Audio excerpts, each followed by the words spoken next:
شبط البشلاوي ده بقى اقول لكم تعالوا نسلم عليه ونسمع هو بيقول ازيك يا استاذ شبط. قول بقى يا سيدي. فعلا ماشي. انا اسمي شبطة البشلاوي. انا اسمي شبطة البشلاوي. بشبط في اي حاجة كده.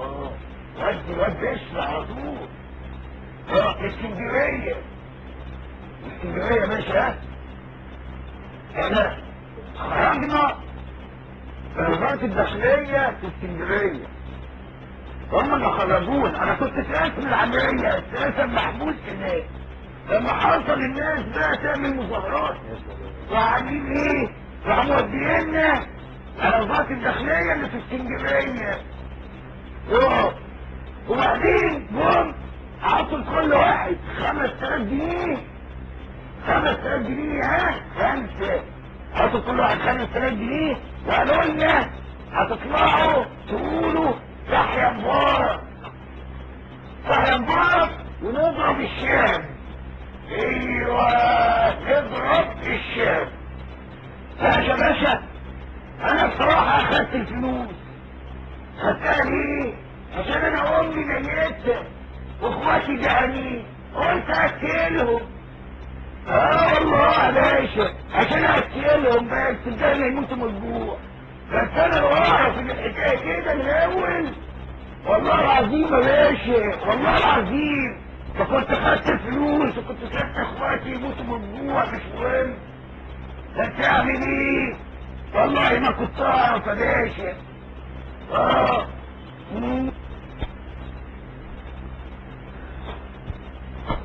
عطولهم 5000 جنيه عشان يقولوا يحيى مبارك يضربوا الشعب. قول. خرجوهم من السجن.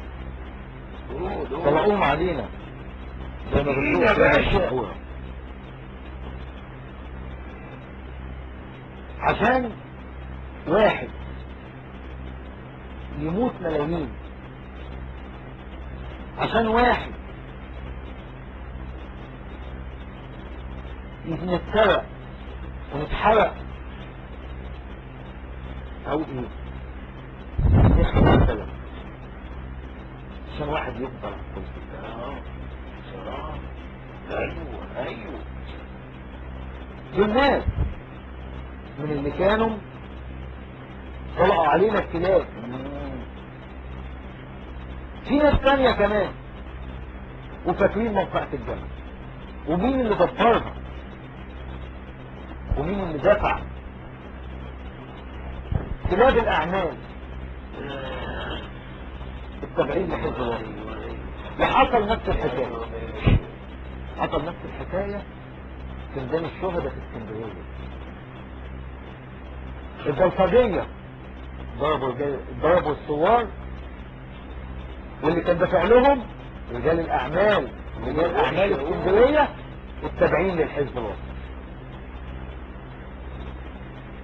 طيب كل ده ولسه بنسأل سلام يا سلام. مين اللي بيعمل الفتنة؟ كل ده ولسه بنسأل مين اللي بيحرق وبيخرب في البلد؟ مش دول.